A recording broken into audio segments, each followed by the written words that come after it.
When I began this program, I began with an idea, a thought. My hypothesis stated that overtime causes increased safety incidents and ill effects.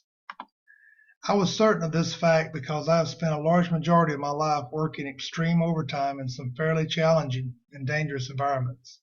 So I felt like I knew and have seen demonstrated what that kind of work environment can do to you. Not only the actual work, but the unhealthy life choices that a lack of time has on an individual and a family. So I definitely came into this process with the idea that I'm certain of what the outcome of the research would reveal. So basically, I began to write and look for material on the subject with what you could call a predisposition or opinion of what my outcome would be. So I began the task of writing the paper per requirements of the course.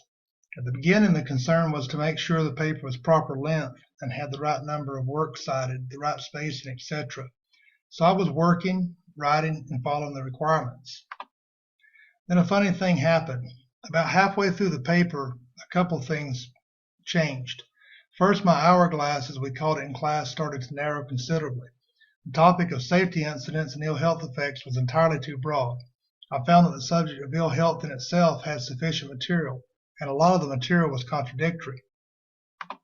At this point, I began to reread the accompanying literature, such as Introduction to Safety Research by Ferguson and Criteria for Evaluating Occupational Safety Research. And I began to remember terms like validity, and correlation. I realized that I was doing a fair job of content, but the quality of my research was inadequate.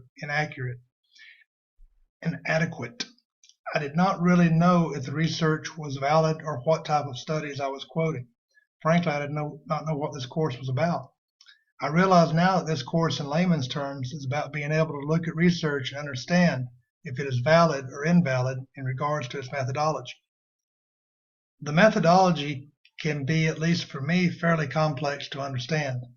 The basic types of research are experimental design, quasi-experimental design, and non-experimental design. The experimental design is the most valid of the three because you have a control group and you can generate information randomly. I spent a fair amount of time with the Shannon and Ferguson articles as well as the slides from class to try to understand and interpret with intelligence the articles that I was trying to review. This is when I encountered the issue of defining an intervention.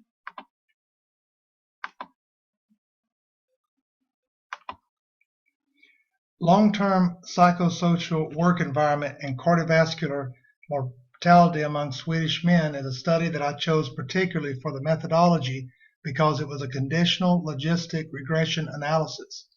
These types of studies are used in epidemiology, and I thought this sounded more valid. But after some study, I found it as a type of observational study, so it is not a true experimental design and is subject to problems with the independent variable. So I learned that it is not about putting together a research paper to check the box, prove your point, and move on.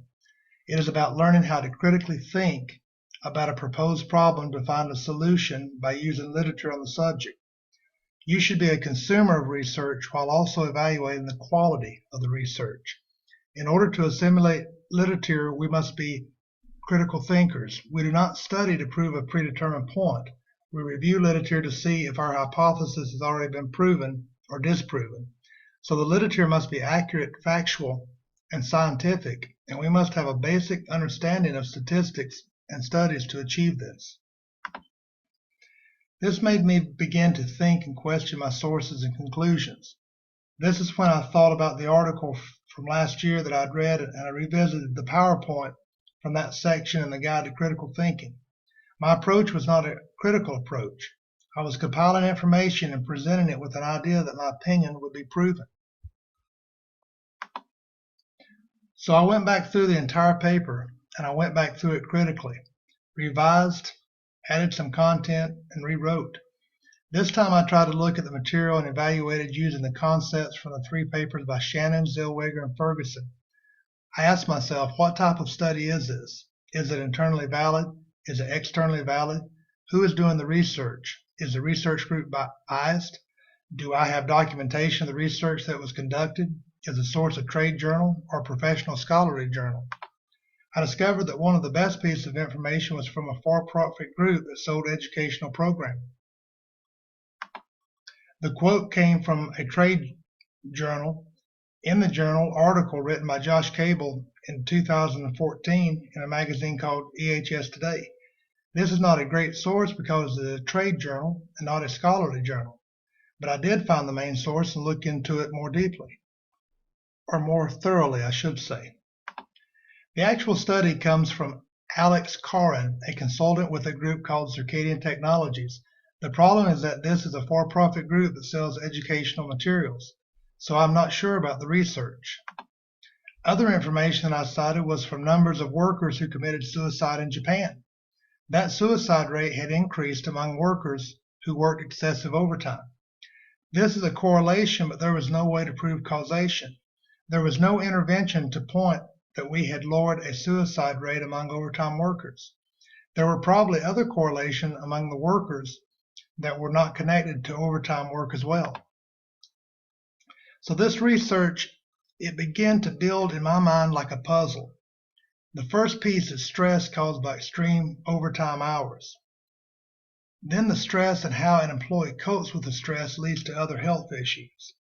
This concept was introduced in the work of Cooper, Spurgeon, Harrington, Cooper Health and Safety Problems Associated with Long Working Hours, a review of the current position from 1997, which I'd read. So the idea that stress and the way that you cope with stress causes health problems has somewhat merit and validity. In the country of Korea, there was a study of working hours and cardiovascular disease in Korean workers. It was a case-controlled study from the Journal of Occupational Health. In the United States, I cited the DMV research and research from the Centers of Disease Control. Most of this information is more on the lines of incidents caused by fatigue rather than a health issue. In the country of Scandinavia, or in the area of Scandinavia, I should say, we begin to see the studies for stress and its effect on workers. One of the very most interesting was when the United Kingdom went on record as saying that increased working hours does not negatively affect the safety of health for workers. They took this position in response to a directive of the Organization of Working Time adopted on the 23rd of November back in 1993 by the European Union. The United Kingdom said no, it doesn't affect workers. Overtime doesn't affect workers. So as a result of this contention by the United Kingdom, a review of health and safety problems was published in a review of occupational medicine. The review found that stress is a result of extended hours of work, and the additional stress that an employee experiences from the higher workload may lead to many documented health concerns. The study states that high levels of stress have been shown to contribute to or cause outright some stress-related illnesses. Notable among these are psychiatric problems, coronary problems, and musculoskeletal problems. On 12th November 1996, the European Court of Justice rejected the UK government's challenge to the Directive on Organization of Working Time that was adopted back in 1993, so it was basically overturned with the research. Heart attack. The strongest evidence that I found, aside from injury caused by fatigue or increased work hours, is the increase in a chance of heart attack among high overtime workers that have a lack of control over their work. This could mean they perceive that they have no control over their work, or they're not paid enough, or they don't have enough decision-making power.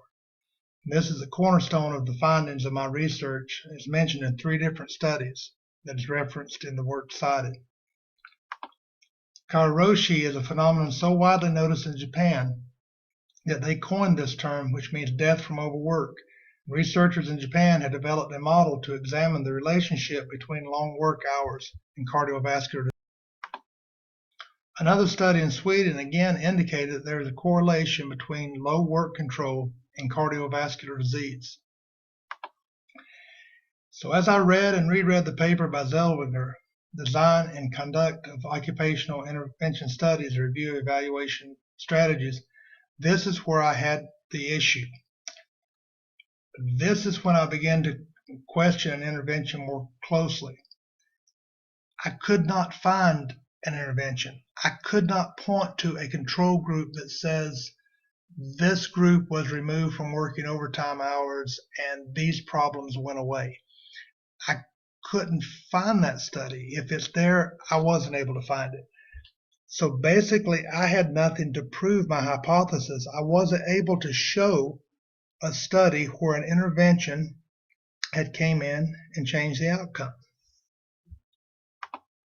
So in the end, my conclusion is that the data encompassed in the review of literature referenced in this text indicates that job stress may be a contributory factor that leads to adverse health effects, specifically myocardial infarction, in populations surveyed that work prolonged overtime hours, but the data is inconclusive. Unfortunately, my hypothesis that overtime and erratic work schedules affect health and safety could not be substantiated by the amount of material that I was able to find through this semester's work. So my hypothesis is no good. Not based on life experience, but based on the research that I could find. And in closing, I'd like to thank you, Dr. Mike, for allowing me to take this incomplete. I hope that I've showed that I'm working hard, and I hope it's been worth your time to listen to this presentation. And I know that I certainly learned something. Thank you, sir.